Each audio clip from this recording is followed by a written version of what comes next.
আপু আজকে কি চা তৈরি করছেন? শরীরটা তো খুবই খারাপ মনে হচ্ছে, সর্দি কাশি জ্বর। লাল চা বানাবো এখন। লাল চা খেলে কি সর্দি কম হয়ে যাবে? এই যে ভিতরে উনুয়াটা লাল চা খাবে, তাই লাল চা করব। শরীরটা খুবই খারাপ, চোখ মুখ ছলছল করছে, কালকে সারাদিন উঠতে পারিনি। একটু ঘুরতে গিয়েছিলাম, ঘুরতে যাই আর শরীরের বাতির বাঁশ দিয়েছে।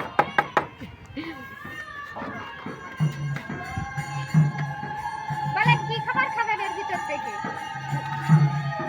রুটি পোড়া। আচ্ছা, রুটি পোড়া দেবো চার সাথে, ঠিক আছে।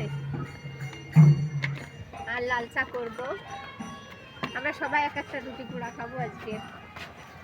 চাটা তৈরি করে নিই, তারপরে রুটি পোড়া খাবো। জলটা কিন্তু খুব গরম হয়েছে হ্যাঁ, বন্ধুরা। টকবক করছে খুব।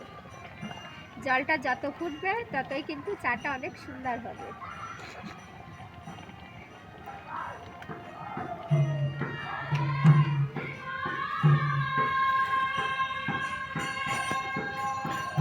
এরকম করে অনেকটা ফেলে দিতে হয়, তাহলে পাতির দুর্গন্ধটা চলে যায়, ঠিক আছে।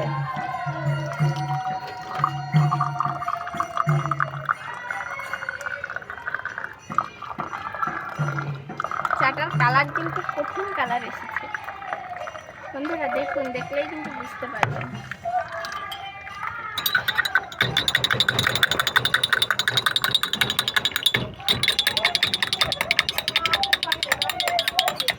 মা এই যে এখানে সোনা পাখি, এই যে মা মা যাই না, এই যে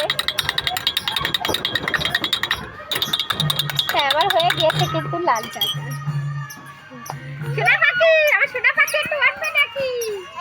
তুমি চা খাবে? তুমি চা খাবে সোনা? এই যে আমার হয়ে গেল চা। শীতের সময় সবাই কিন্তু এক কাপ করে লাল চা খাবে। গাড়ি বাবাই। লাল চা খেলে কিন্তু সর্দি কাশি শরীর অনেকটাই ভালো থাকবে।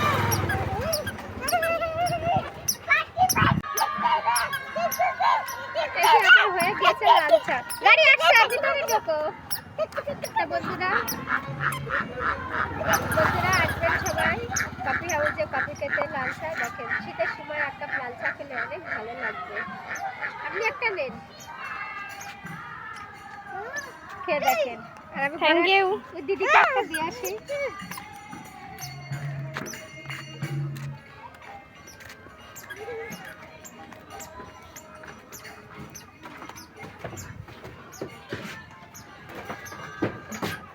আর আমি এই একটা খাবো এখন। কিছু বিস্কুট নেবেন? এবার রুটিটা পোড়াচ্ছেন? হ্যাঁ, রুটি পোড়া লাল চা খাবেন?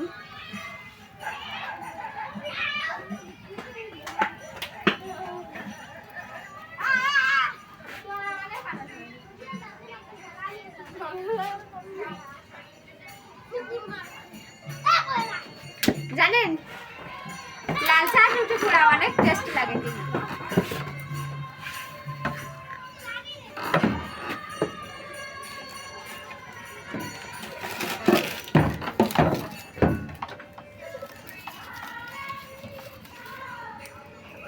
মাসে একটু দে।